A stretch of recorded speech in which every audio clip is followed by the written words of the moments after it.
Corporación Inmanente. Presencia internacional en medios. Que nos escuchan en para los hispanoparlantes y en todos lados. Para los emplumados, como diría algún sabio. Están en el programa Ecléctica con Alejandro Rivera, Ricardo Pico y un servidor, José Gabriel Aguilar Rivera. Y estábamos en una plática particularmente intensa sobre lo que es el calentamiento global. La historia de la Tierra nos habla de cambios climáticos muy acusados, muy agudos, unos con respecto a otros. Después del Young Dryas, o sea, un periodo de enfriamiento muy intenso que se dio, ¿qué diríamos? Hace unos entre 11.000, 10.000 años, más o menos. A la fecha vivimos un periodo de óptimo climático, salvo un periodo muy frío, que fue la pequeña edad glaciar del siglo XVI al XIX. Y estas fluctuaciones climáticas son connaturales a la historia de la Tierra. La pregunta es si nosotros, en cuanto a sociedad, estamos realmente interviniendo en este proceso o no. La respuesta es sí, pero estamos únicamente contribuyendo a acelerar estos procesos, no como factor definitivo de cambio. O sea, echamos el granito de arena, como se dice vulgarmente, a través del uso de hidrocarburos y de una serie gigantesca de contaminantes a la atmósfera. Y a una escala, efectivamente, ríos, lagos, suelos, el suelo es un recurso natural, no lo olvidemos, a través de los fertilizantes mal usados, a través de técnicas agrícolas mal aplicadas o mal pensadas. Todo eso ha devenido en que en realidad sí hemos alterado significativamente muchos aspectos del entorno natural, pero de eso a que seamos los únicos causantes de una fluctuación climática, pues eso yo no lo creo. De hecho, no hay una evidencia así tajante. Contribuimos a acelerar un proceso natural, que es un punto de vista totalmente diferente al que sostiene, por ejemplo, una escuela brasileña de pensamiento que dice que somos los causantes del calentamiento global, lo cual, desde luego, es una exageración, y habría que decirle a esta escuela de pensamiento brasileña: muchachos, échenle ojo al Mato Grosso, porque el gran pulmón de la Tierra, ustedes se los van a acabar. Fíjate que hay un médico que se apellidaba Rothman, que él planteó que, hablando en términos de enfermedad, se necesitaba explicar a través de una serie de modelos que implicaban factores determinantes, que generalmente es uno, y muchos factores contribuyentes que pueden variar de persona a persona y también pueden variar de tiempo en tiempo en la misma persona, ¿no? O sea, tú puedes tener como factor contribuyente, por ejemplo, para la presencia de diabetes, puede contribuir el sedentarismo, la alimentación, tensiones emocionales, etc. Pero no es el factor determinante. Hay otros factores que son los que tienen una mayor fuerza de asociación, ¿no? Por ejemplo, hablando en términos de enfermedad pulmonar obstructiva crónica, el contacto con gases y partículas suspendidas como las que se generan en la quema de leña podría actuar como factor determinante, a lo mejor, ¿no? Y aparte que no se hace al aire libre, se hace a veces bajo techo y es peor el asunto. Entonces esos son determinantes, pero hay otros factores que deben contribuir, de modo que no necesariamente el tener un factor determinante te va a hacer un individuo que sea víctima de un proceso, ¿no?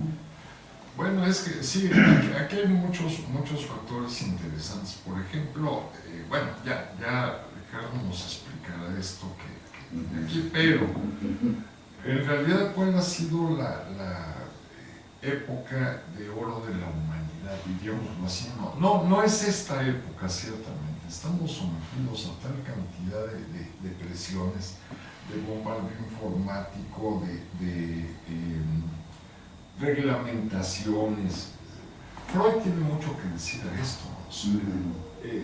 La sociedad misma reprime muchos impulsos que tenemos nosotros, ¿no?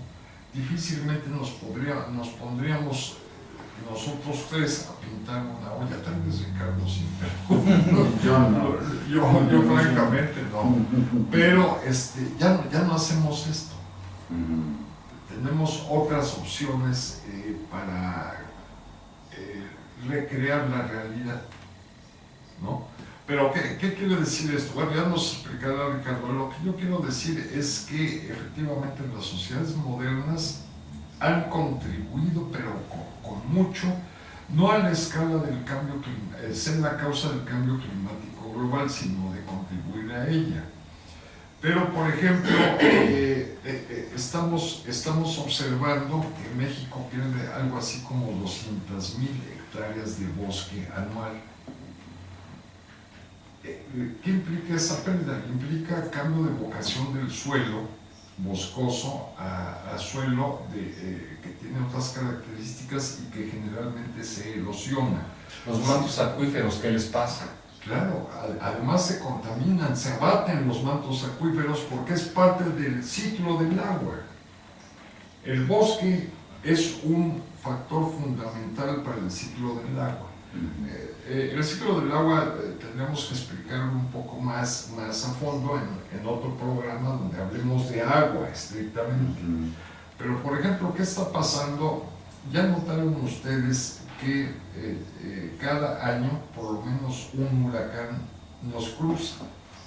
La República Mexicana se mete a la costa de México, ya sea por el lado del Golfo del Pacífico. Este año tuvimos dos, Ingrid y Manuel, que nos la dejaron caer, pero bien y bonito, porque nos dieron en la torre, hubo pérdidas por no sé cuánto, más de 10,000 millones de pesos. Sí, eso hace 40 años no pasaba.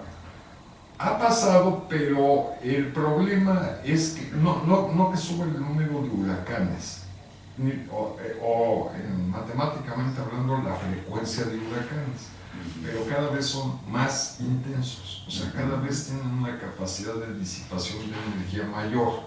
Entonces, lo que podemos esperar en los siguientes años es que si no va a haber más huracanes, cuantitativamente, sí cualitativamente nos pueden afectar de manera más severa, ¿no? Pero, como me decías, el huracán es necesario. Pero por supuesto, el huracán es un disipador de calor de las zonas tropicales a las zonas frías. ¿Qué pasaría a Inglaterra y al norte de Europa si no existe la Gulf Stream? Se volverían tundra. Se volvería un hielo, como tierra de Baffin. Sí, exactamente. Estarían así. Exactamente. Además, Alejandro, te recuerdo las reflexiones que hemos hecho en otros ámbitos, en donde conforme pasan los años, las décadas y los siglos, hay cada vez más personas en asentamientos irregulares a merced de los fenómenos naturales. Claro. Entonces, la población aumenta de forma exponencial. Y si en el siglo XVIII el problema era así, en el siglo XXI el problema es así. Es más, quiero que hagas la cuenta de todas las fundaciones españolas o indígenas que se volvieron en pueblos y en ciudades el día de hoy. Pero, ¿qué fue lo que sucedió a partir de la independencia de México? Se volvió a fundar algo interesante. Torreón a finales del 19, Cancún a finales del 20 y párale de contar. Entonces, toda esa población está expuesta. Imagínate, Alejandro, como yo te hacía esa reflexión, un tsunami como el de 1787. Con los núcleos de población que tienes ahorita, híjole. Ahora, otra cosa que te quería recordar es cómo abrió el Holoceno, con qué se despidió el Pleistoceno, aparte del que subió el nivel de las aguas y todo. Todo el sistema de cuencas lacustres del norte de África, ese sistema de sabanas, ¿sí? Se desertificó hasta quedar el desierto del Sí, Sahara, sí, como sí. lo conoces hoy. Pero entonces el Holoceno se anunció con una ola de calentamiento inequívoca. Sí, pero antes hubo un periodo de cerca de unos 1000 años aproximadamente, eso se calcula, llamado el Young Dryas, o el Joven Dryas,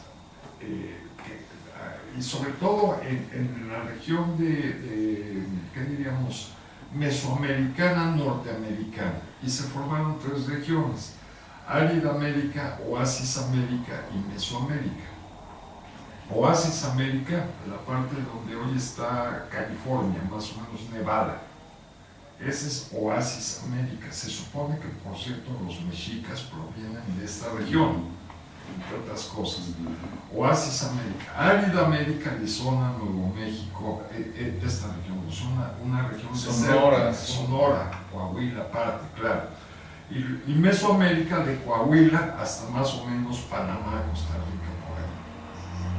Mesoamérica. Entonces se forman estas 3 regiones, pero hay un periodo de enfriamiento muy intenso, muy agudo, de relativamente corta duración, el Young Dryas, por la ablación del Gran Wisconsin, el glaciar sotototote, ¿no?, gigantesco, que cubría Canadá y parte de Estados Unidos.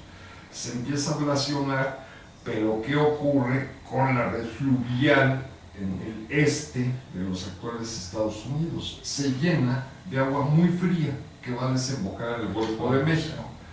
Y entonces eso genera que la corriente del Golfo Llegue fría. cálida, ya no llegue tan caliente. Sí llega, pero ya no muy caliente. Entonces un periodo de enfriamiento también global después de un proceso de calentamiento importante, ¿no?